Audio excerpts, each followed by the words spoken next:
দ্রুততম সময়ে দাফন সম্পন্ন করা সুন্নত।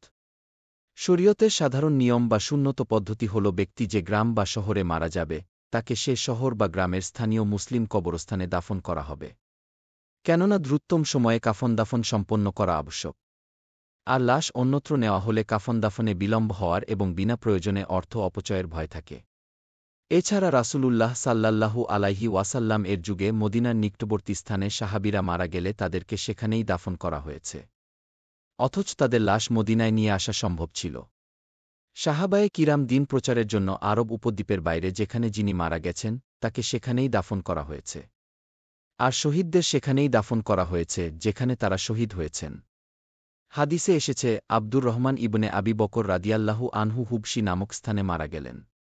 পরে তাকে মক্কায় এনে এখানে কবর দেওয়া হল।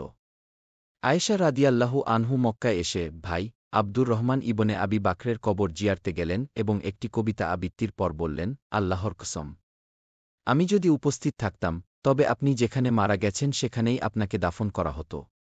আমি যদি আপনার দাফনের সময় উপস্থিত থাকতাম তবে আমি আপনার কবর জিয়ারতে আসতাম না। সুনানে তিরমিজি হাদিস 1055। যখন লাশ স্থানান্তর করা যাবে, যখন কোনো মুমিন এমন কোনো এলাকায় মারা যায় যেখানে দাফন করলে পরবর্তী সময়ে লাশ বা কবর বিকৃতি হওয়ার ভয় থাকে অথবা অনুরূপ কোনো অসম্মানজনক কাজের আশঙ্কা থাকে বা কাফন দাফনের স্বাভাবিক ব্যবস্থা না থাকে, তখন লাশ অন্যত্র স্থানান্তর করা আবশ্যক। পরিবারের সদস্যরা যেন সহজেই জিয়ারত করতে পারে এই নিয়তে নিজ এলাকায় লাশ এনে দাফন করা জায়েজ। তবে অধিক বিলম্ব হওয়ার আশঙ্কা থাকলে তা করা মাকরুহ। আউনুল মাবুদ ৮৪৪৭। ইমাম মালিক ইবনে আনাস রহমাতুল্লাহ আলাইহি একাধিক সূত্রে বর্ণনা করেছেন, সাদ ইবনে আবি ওয়াক্কাস ও সাইদ ইবনে জায়েদ ইবনে আমর ইবনে নুফাইল রাদিয়াল্লাহু আনহু আকিক নামক স্থানে মারা যান এবং তাদেরকে মদিনায় নিয়ে আসা হয় এবং সেখানেই তাদের দাফন করা হয়। মুয়াত্তায়ে মালিক হাদিস ৩-১।